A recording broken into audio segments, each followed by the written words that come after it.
Yang ada di samping saya ini adalah salah satu monitor portable termahal di dunia, bre.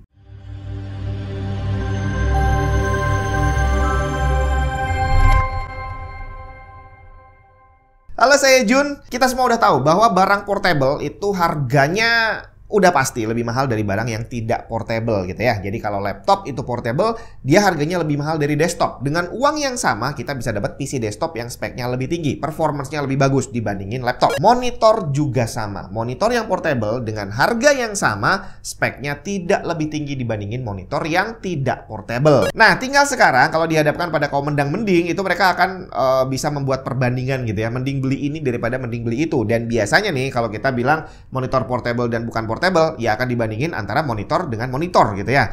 Nah, tapi hal itu tidak berlaku untuk monitor portable yang satu ini. Karena kalau mau membandingkan harga monitor ini, udah nggak bisa lagi dibandingin sama monitor yang lain. Tapi dibandinginnya dengan laptop gaming, bre. Harganya mahal banget tau. Ini adalah monitor Asus ProArt PA169 CDV. Mau tahu harganya? Lihat nih. Di Indonesia, harga monitor ini ada di kisaran 20 jutaan. Beberapa yang termurah statusnya pre-order, sedangkan yang ready stock ada yang pasang harga sampai 25-27 jutaan. Makanya tadi saya bilang, membandingkan harga monitor ini udah bukan dengan monitor lain, tapi udah sama laptop gaming dan sama PC rakitan yang juga gaming. Karena di harga segitu kita udah bisa dapat jangankan PC desktop, laptopnya aja udah lumayan canggih lah ya. Nah, kira-kira apa yang membuat monitor ini sebegitu spesialnya sampai harganya bisa ngalahin harga laptop gaming? Apakah OLED 480 Hz tapi sekecil ini? Kita langsung lihat aja. Kita mulai dari speknya dulu. Ukuran layar monitor ini 15,6 inci, panel IPS anti glare dengan resolusi 4K. Tidak tertulis refresh rate-nya, berarti standar 60 Hz. Dan bener, memang 60 Hz. Kalau dari sini doang, kita nggak bisa lihat ada yang spesial. Karena dengan duit yang sama, kamu udah bisa dapat monitor OLED dari ROG juga. Gede banget, 34 inci, 240 Hz dengan response time 0,03 milisecond.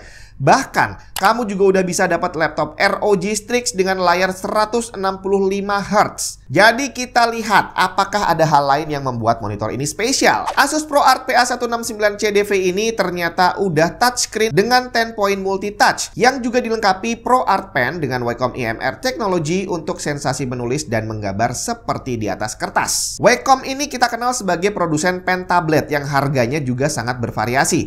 Salah satu produk Wacom adalah pen display drawing tablet yang harganya hampir 9 juta. Tapi kalau kita lihat speknya nih ya, ukuran layarnya cuma 11,6 inci dengan resolusi Full HD. Dan kalau kita lihat spek sisanya, akhirnya mulai terlihat bahwa monitor ProArt ini tidak terlalu mahal kali ya. Apalagi ditambah dengan akurasi warna yang bersertifikat Kalman Verified Under 2 Delta E dengan color gamut 100% sRGB. Nah, kalau kita lihat hanya dari tadi speknya doang, ya memang masih belum menjustifikasi harga monitornya yang sampai 20 juta lebih gitu ya. Apalagi secara spek yang kita harapkan nih sebagai gamer itu biasanya kalau harganya mahal monitornya itu punya refresh rate tinggi. Tapi ternyata ini enggak.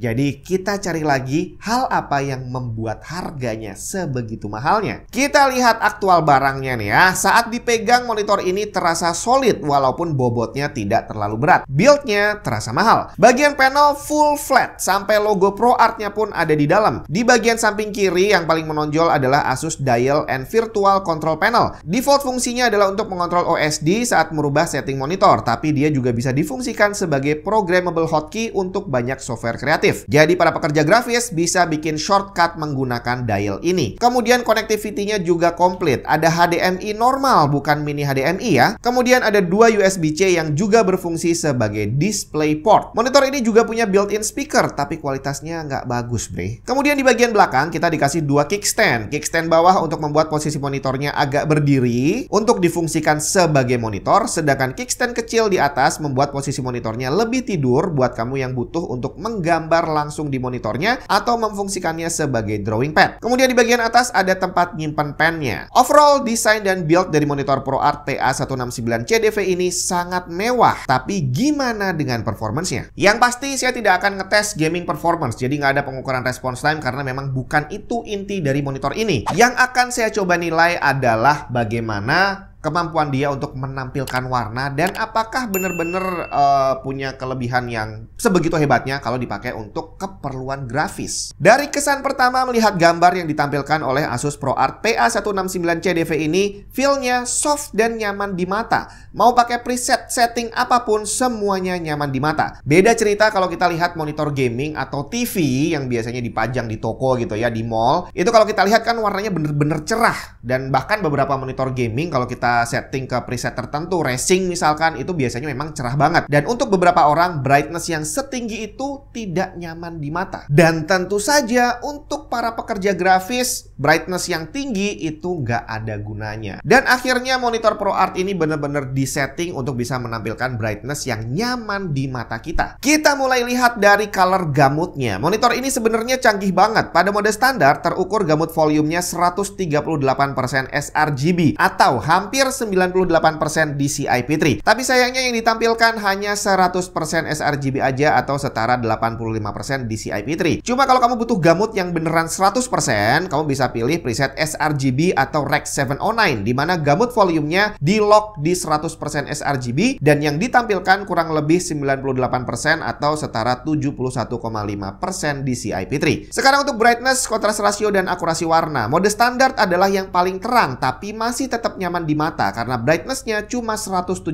nits. Black levelnya 0.16 nits yang menghasilkan kontras rasio 1084:1. Mode sRGB terlihat lebih soft lagi di mata dengan brightness terukur hanya 71 nits dan hitamnya terlihat pekat banget di 0,069 nits yang menghasilkan kontras rasio 1041:1. Adobe RGB, brightnessnya terukur 145 nits dengan hitam 0,15 nits yang menghasilkan kontras rasio 965:1. Rec 7.9 terlihat lebih redup dengan brightness maksimum hanya 91 nits dengan hitam cukup pekat di 0,08 nits yang menghasilkan kontras rasio 1120:1. Dan terakhir mode DCI-P3 lebih redup lagi dengan brightness hanya 43 nits dengan hitam pekat banget di 0,04 nits dan menghasilkan kontras rasio 1063:1. Akurasi warna pada preset standar udah bagus banget, under 1 delta E average, tapi putihnya cenderung sedikit kebiruan di 6800 Kelvin. Gamma di setting hampir rata di 2,3 dengan gray balance yang udah bagus banget untuk level gray 25% ke atas. Mode sRGB terlihat lebih bagus. Akurasi warnanya udah under 1 delta E baik untuk average maupun untuk maksimum. Putih udah natural pas di 6500 Kelvin dengan setting gamma cukup rapi di 2,3. Gray balance-nya terlihat lebih bagus karena udah balance dari sejak level gray 15%. Adobe RGB, kondisi warnanya udah sama bagusnya. Under 1 delta E baik average maupun maksimum, tapi putihnya sedikit kebiruan di 6700 Kelvin. Sedangkan gamma dan gray balance kurang lebih masih sama seperti mode sebelumnya. Rec 709, kondisi warna masih cukup bagus dengan average juga udah under 1 delta E, tapi putihnya belum terlalu natural di 6700 Kelvin. Gammanya tinggi banget di 2,5, tapi gray balance-nya udah cukup oke. Terakhir DCI-P3 yang cukup disayangkan karena akurasi warnanya kurang bagus. Average-nya udah under 1 delta E, tapi ada beberapa warna yang meleset cukup jauh di atas 2 delta E.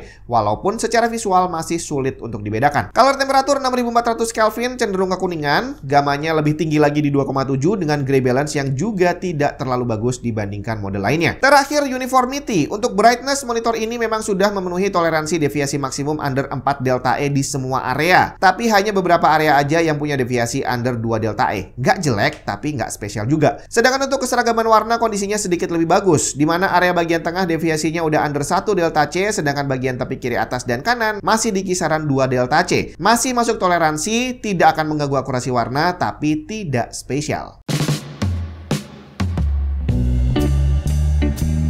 Saya coba tes menggunakan pennya untuk menggambar dan rasanya memang jauh lebih enak dibandingin menggambar dengan menggunakan mouse.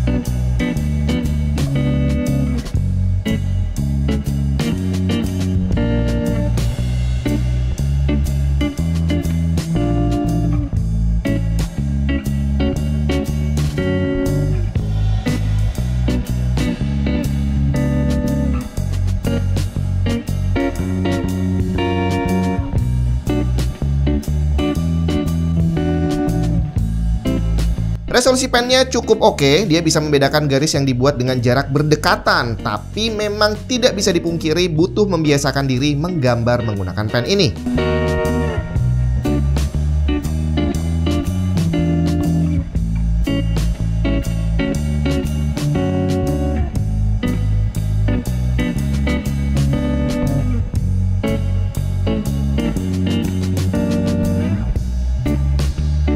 Oh iya, yang asik, pennya nggak pakai baterai, bre.